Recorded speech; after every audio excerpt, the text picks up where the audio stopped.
You're reading your Bible, a verse that has comforted you for years. But then, a thought creeps in. What if this isn't actually what was written?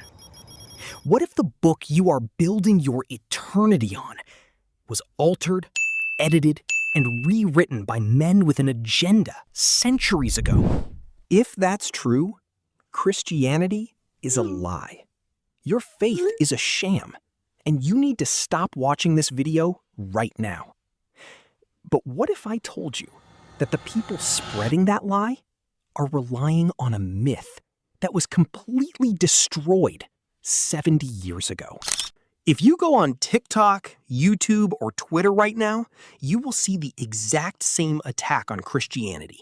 It sounds like this. The Bible has been copied and translated thousands of times. It's just the world's longest game of telephone. The original words are lost forever. It sounds reasonable. It sounds logical. And it is the #1 reason young people are walking away from the faith. But there is a massive problem with the telephone game analogy. The telephone game relies on people whispering from memory in a circle. But the Bible wasn't transmitted by whispering. It was transmitted by professional scribes who counted every single letter. But even if they made mistakes, how would we know? We don't have the originals, right? Wrong. We have something better. We have the receipts. And in just a minute, I'm going to show you a discovery that literally proved the skeptics wrong overnight. But first, we have to look at the numbers. Let's talk about the New Testament. As of today, we have over 5,800 handwritten Greek manuscripts. Add the 10,000 Latin copies and the 9,000 other ancient translations, and you are looking at over 24,000 ancient manuscripts. Does that number sound big to you? Let me put it in perspective. Julius Caesar wrote the Gallic Wars around 50 BC. It's a foundational document of Western history. We accept it as fact. How many ancient copies of Caesar's work do we have? 10. And the earliest was copied 1,000 years after he wrote it. What about Plato? 7 manuscripts. Aristotle? 49. Homer's Iliad? Less than 2,000. Yet no historian doubts Caesar, Plato, or Homer. But when it comes to the New Testament, with 24,000 manuscripts, the earliest fragments dating to within 25 years of the original writings, suddenly people say, we can't trust it. And here is the nail in the coffin. When textual scholars compare all 24,000 of those manuscripts against each other, they find the text is 99% identical. The 1% that varies? Spelling differences, word order, color versus color. Not a single core doctrine, not the resurrection, not the deity of Christ, not salvation, is affected by any variant. But wait, that's the New Testament. What about the Old Testament? How do we know those texts weren't corrupted over 1,000 years? This brings us back to the discovery I promised you, the one that destroyed the telephone game myth forever. The year is 1947. A young Bedouin shepherd is wandering near the Dead Sea. He tosses a rock into a dark cave opening. He doesn't hear a rock hit a wall. He hears clay shatter. He climbs inside, and sitting in the dust are ancient sealed clay jars. Inside those jars are scrolls. These became the Dead Sea Scrolls, and hidden among them was a complete, pristine copy of the book of Isaiah. But here is the kicker.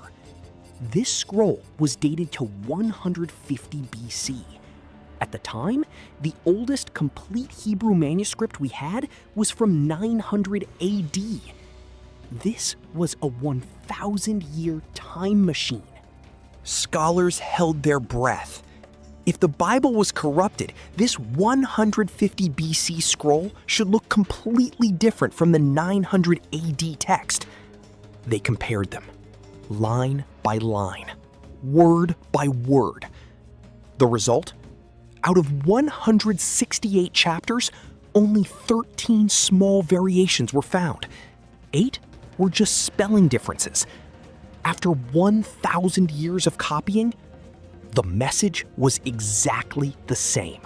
Isaiah 40 verse 8 says, "The grass withers, the flower fades, but the word of our God stands forever."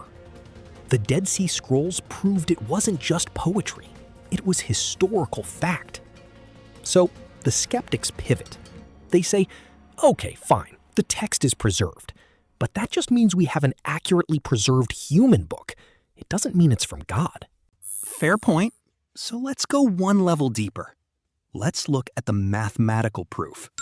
If the Bible is truly the Word of God, it should be able to do something no human author can do. It should predict the future with impossible accuracy. The Old Testament contains over 300 specific prophecies about the Messiah, his birthplace in Bethlehem, his betrayal for 30 pieces of silver, his hands and feet pierced.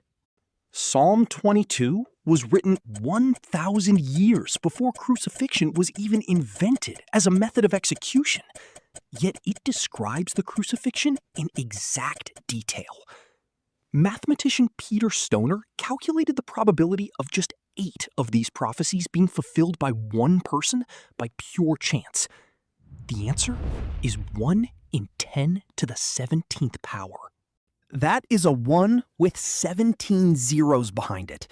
To visualize that number, imagine filling the entire state of Texas 2 feet deep with silver dollars. Mix them all up, blindfold a man, have him walk across the state and pick up one single silver dollar. The chance that he picks the one marked dollar on his very first try is 1 in 10 to the 17th power. And Jesus didn't just fulfill 8 prophecies. He fulfilled over 300. The mathematical probability of this happening by chance isn't just unlikely, it is humanly impossible. There is one final objection we have to crush. The New Testament was written decades later. The stories were exaggerated. Here is the historical reality. The letters of Paul were written between AD 48 and 64. Jesus died around AD 30. That is within 20 years of the events. But look at what Paul does in 1 Corinthians 15, written around AD 55. He lists the resurrection appearances of Jesus, and then he drops a bombshell. He says Jesus appeared to over 500 people at once, most of whom, he says, are still alive. Think about what that means. Paul is writing to a hostile, skeptical audience, and he is essentially saying, if you don't believe me, go interview these 500 people. They are still alive. You do not invite people to check your sources when your sources can contradict you. The fact that the Christian movement exploded in the very city where Jesus was executed, Jerusalem, within weeks of his death, is the ultimate historical proof.